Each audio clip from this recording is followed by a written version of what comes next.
After my recent trip to Chicago for the National, one thing became very, very obvious. Graded cards have overtaken the hobby. Everybody wants that convenience of a graded card. But when it comes to Project 2020 and Project 70, how can we properly go about meeting that demand and having these cards graded? Let's dive into that today. And for some of you, this may be the very first time you're seeing me. My name is Chris, otherwise known on Twitter, and Instagram is at CRT_sportscards. And I put out a video every weekday night, Monday through Friday, where I talk about the recent releases in Project 70. And also my website, CRTsportscards.com, is where you want to go for everything related to Project 70. So if you were new to Project 70 or just discovering what Project 2020 was last year, hit that subscribe button so you know the moment I put up my video every single weekday night. So while we will talk specifics from start to finish on getting these cards graded, one thing that is still left unknown in the secondary market when it comes to Project 70 and Project 2020 cards is what is the value of these cards once they're out of the magnetic case but yet not graded. That is one of the biggest challenges when it comes to these cards, is you have to take them out of the case to see if they qualify for grading.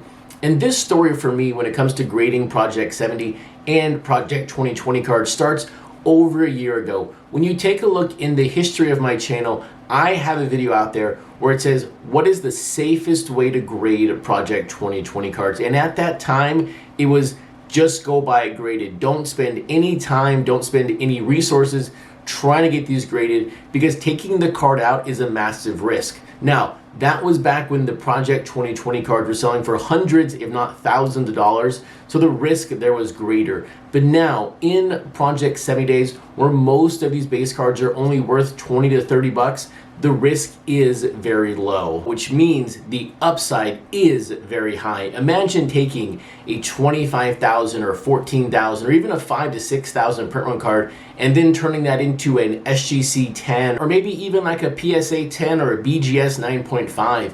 Your potential return on that sale is going to be greater because you're now looking at a population report of 3 or 4, maybe even 1 if you pick the right card, versus an average print run of 6,500 on a card. So the numbers just work in your favor. But now, how are we going to get there? What are the steps we need to take right now if we are sitting on cards that we want to get graded from Project 70? Number one, the first thing you must own is a loop. It can be 10x, it can be 20x. Really, any mainstream hobbyist is going to own a loop, so you can get a good look at the corners, the edges, and of course the surface. But here is the trick when it comes to Project 70 cards. Before you open up the package, you want to take a look at that loop and you want to look at the corners of the card. When I had my recent 30 cards that I picked out that I wanted to send for grading, the first thing I did was use the loop on the corners. These cards are rather thick, and thicker cards are harder to grade because there's more material there, and these cards appear to be layers upon layers to get to that thickness, and more things can happen on these cards than a normal card. I X'd out over half of the cards I wanted to potentially grade just by looking at the corners. And so once we have the 30 cards, let's say we're down to 15, here comes the most difficult part. You have to now take them out of the case. You have to inspect the surface.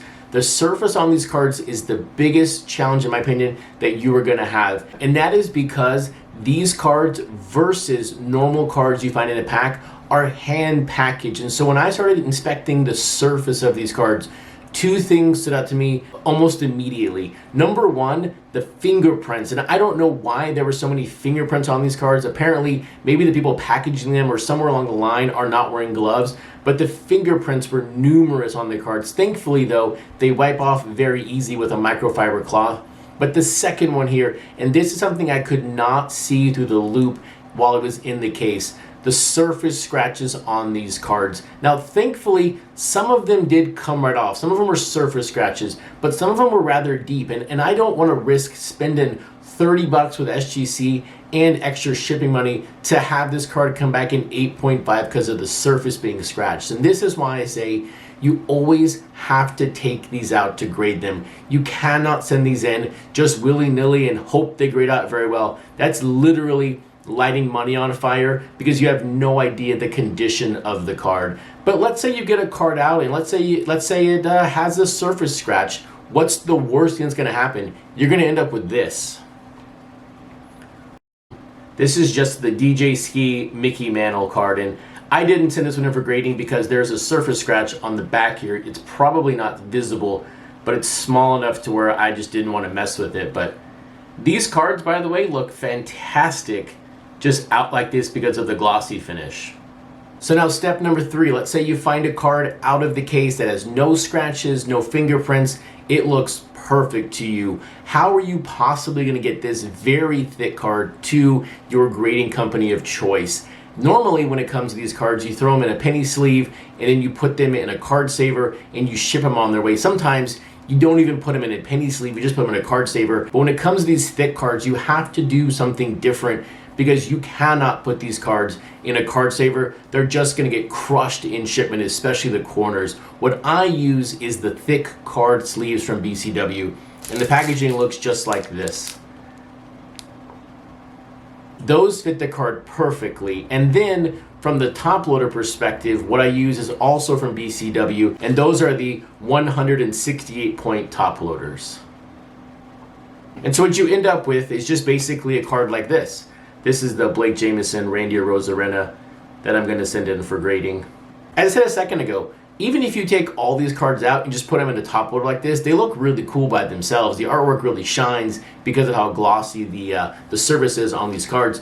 But that's really it. Yes, I do use a microfiber cloth. I talked about that a second ago to really clean down the surfaces. From my hand perspective, I wash my hands before I inspect these cards. I don't really use gloves when I inspect them. Yes, people out there recommend using gloves, but I think as long as your hands are clean and you're protected of the corners and of the surface, you can clean these in the proper way and wipe any fingerprints that you found on them, but you keep it very simple at the end of the day. This is not a tricky process. The only thing that's tricky is it takes some time. You have to take these cards out of the case. You have to inspect them. And so right now, at this moment, I have 6 cards ready to go to SGC. That is, of course, the company I'm using for the $30 fee. I've got 4 more here to go through to open up to make sure they're good to go. I also have some mail incoming next couple of days that I'm gonna go through those and see if there are any to grade. And then I will share the results. So this is a 2-part video series.